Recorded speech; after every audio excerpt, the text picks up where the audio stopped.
साथियों, माता और बहनों, आप लोग पहले जान लीजिए, संत गुरु रविदास की पत्नी का नाम था लोना देवी और उनकी जात की वजह से उनको लोना चमारिन कहा गया। और लोना चमारिन की दुहाई 600 वर्ष के बाद भी आप लोगों के बच्चों को नजर लगती है।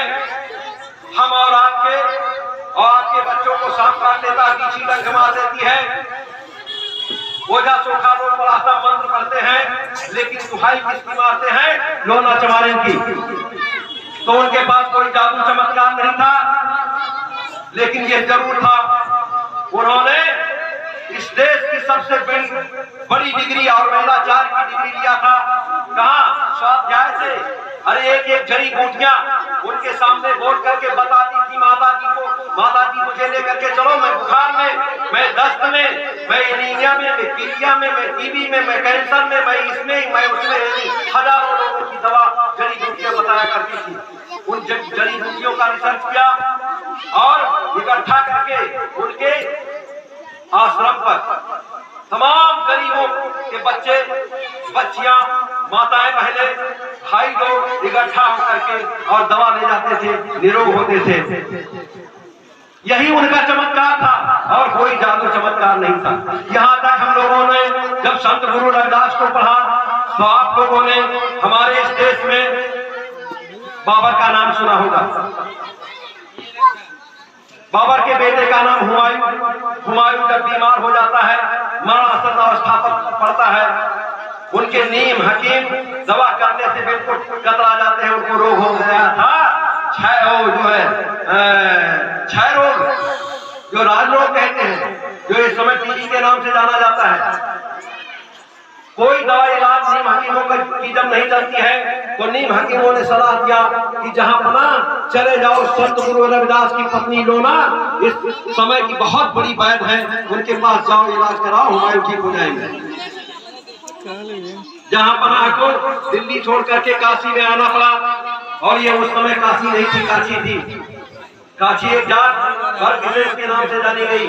काशी, कुशवाहा, मौर्या और माली, बनमाली करके जो ये लोग हैं, ये उसी बिरादरी के लोगों की राजधानी थी। वहाँ काशी में काशी थी। काशी का भ्रंश शब्द काशी कर दिया गया है। तो वहाँ जब आते हैं, संत गुरु रविदास से मिले बाबा और अपने बेटे की बात कही, माता लोना ने उनको दवा दिया और हुमायूं मात्र 15 दिन के इलाज में ठीक हो जाते हैं। उनके द्वारा उनकी चारों तरफ चर्चा फैल गई माता जी की, ये उनका चमत्कार था। तो ये दवा का चमत्कार था, ये दवा का प्रभाव था। इस प्रकार से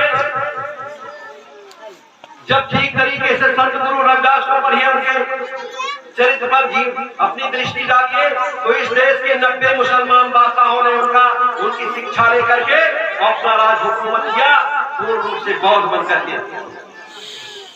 उनकी शिक्षाओं से ओतप्रोत होकर के हमारे देश के तमाम राजपूत राजाओं ने, जिसमें मेवाड़ के राजा राणा सांगा की पुत्र बधू मीराबाई, रानी दुर्गावती, जोधाबाई, इस प्रकार से तमाम राजघराने के राजा और महारानियां जो है उनकी शिक्षा लेकर के और शासन व्यवस्था को सुचारू रूप से चलाते हैं। लेकिन हम लोगों को अभी तक केवल चमत्कार और चमत्कार ही बताया गया संत गुरु रविदास की जयंती पर, इसके अलावा और कुछ नहीं बताया गया है। अब आप लोग और जान लीजिए, माता जी की एक तो महिमाएं हो गई कि वैद्य थी, दवा की वजह से उनका नाम चारों तरफ फैल गया। दूसरी, उनके अंदर शक्ति थी और अपने पतिव्रता की शक्ति थी। वो पूर्ण रूप से अपने पति के आदेशों का पालन, उनकी सेवा, उनके चल संपत्ति की रक्षा, उनके आए हुए अतिथियों की सेवा क्या करती थी। उसके पुण्य के प्रभाव से एक दिन का जिक्र है कि संत गुरु रविदास अपने